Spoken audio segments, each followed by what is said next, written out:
Selamat sejahtera semua. Hari ini saya ingin menerangkan tentang topik penambakan laut. Apakah itu penambakan laut? Secara umum, penambakan laut atau dalam bahasa Inggeris Coastal Reclamation merupakan satu aktiviti yang melibatkan penimbusan sebahagian kawasan laut dengan bahan isi seperti batu, pasir dan tanah tanah dengan tujuan untuk mendapatkan kawasan tanah darat yang baru. Penambakan laut dijalankan untuk guna tanah perumahan dan industri akibat pembangunan pusat pembandaran dan peningkatan kos tanah di bandaraya utama di pesisiran pantai. Secara umum, Johor, Melaka, Pulau Pinang, Negeri Sembilan dan Perak telah memulakan projek penambakan laut secara besar-besaran untuk membentuk bank tanah dan melaksanakan projek berskala besar. Penambakan laut akan mendatangkan kesan iaitu kehilangan ekosistem benteng marin. Aktiviti penambakan menjejaskan komposisi keperbagaian biologi melalui pemusnahan ekosistem. Perubahan kepada dasar lautan untuk kerja-kerja penambakan mengakibatkan kemusnahan habitat organisma benteng. Gangguan kepada sedimen bawahan disebabkan kerja penggorekan dan penembus gunaan tanah akan melemaskan hidupan di dasar laut dan menyebabkan kehilangan langsung habitat bentos. Selain itu, penambakan laut juga akan mendatangkan kesan iaitu pemusnahan zon penambang.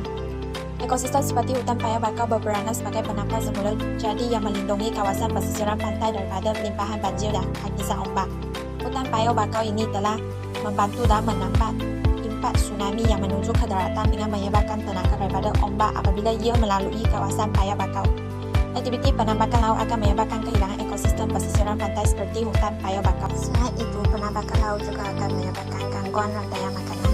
Hutan bakau merupakan habitat kepada berbagai jenis ikan, siput, kerang, udang, ketan dan reptil seperti ular, biawak serta burung tempatan dan mamalia seperti monyet dan memerang. Penambakan laut menyebabkan gangguan dalam keterkalan habitat yang sesuai bagi organisma-organisma tersebut. Ini memberi kesan kepada rantaian makanan di mana suatu organisma saling bergantung untuk kelangsungan hidup.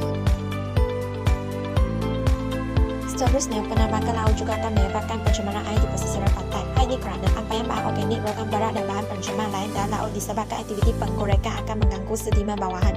Apabila sedimen bawahan diganggu semasa projek penambakan, ia menyebabkan pelepasan kimia toksin termasuk logam berat. Pelepasan bahan toksin akan merosakkan kualiti air dan menjejaskan kehidupan akuatik. Penambakan laut juga akan menyebabkan perikanan dan sumber pendapatan nelayan terjejas. Pemusnahan kawasan perikanan pesisiran pantai akibat kerja penambakan laut menyebabkan ikan kehilangan habitat dan airnya mati. Ini menyebabkan nelayan kehilangan kawasan penangkapan ikan dan membawa kepada kehilangan sumber pendapatan. Maka kualiti hidup nelayan akan terjejas akibat kehilangan sumber rezeki.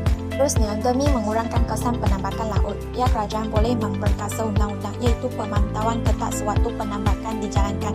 Contohnya, kontraktor perlu sentiasa berke untuk membayar pulih benteng dan menyelia pada setiap masa ketika kerja penambakan dijalankan. Biarpun projek tambakan laut selesai dijalankan, kontraktor yang terbabit perlu meneruskan pemantauan kualiti air di kawasan berkenaan selama 2 hingga 3 tahun. Sekian, terima kasih.